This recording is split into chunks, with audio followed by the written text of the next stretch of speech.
Media అంటేనే పక్కా commercial అయిపోయారు. పక్కా commercial.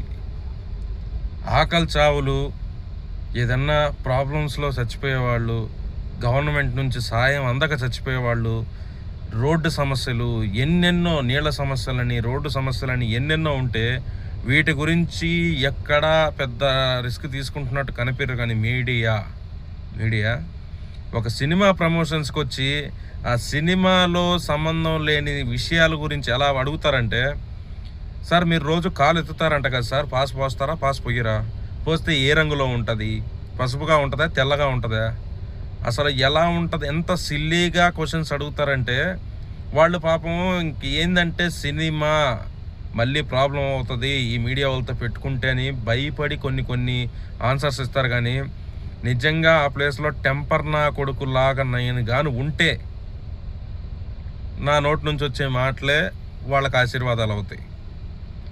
నిజంగా నాయన అసలు ఓపిక పరీక్షిస్తారు నిజంగా సినిమా వాళ్ళవి కూడా కొన్నిసార్లు. అడ్డమైన క్వశ్చన్స్ అవి కాదండి మనకు కావాల్సింది. బయట పరిస్థితులు ఎన్నో ఉన్నాయి, మీరు చూపించాల్సిన ఎన్నో ఉన్నాయి.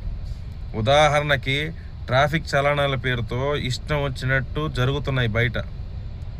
జస్ట్ లైన్ క్రాస్ అయితే ఫోటో తీసి ఒక రోజు కూలీ సంపాదించే వ్యక్తి దగ్గరికి వెళ్ళి 1200, 1600 బిల్లులు పెడుతుంటే ఎలా కట్టుకుంటాడు? ఇలాంటి ఎన్నో ఉన్నాయి. దినచర్యలో బతికే వాళ్ళ కష్టాలు ఎన్నో ఉన్నాయి. వీటి గురించి మీడియా కొంచెం ఆలోచిస్తే బాగుంటుంది. సినిమా ప్రమోషన్స్కి వెళ్ళి వాళ్ళని ప్రమోట్ చేసి వాళ్ళ కోట్లకి ఇంకో కోట్లు జాయిన్ చేయక్కర్లా. పేదవాడిని కోటీశ్వరుని చేయక్కర్లేదు, కానీ అడక తినేవాడిని చేయకండి.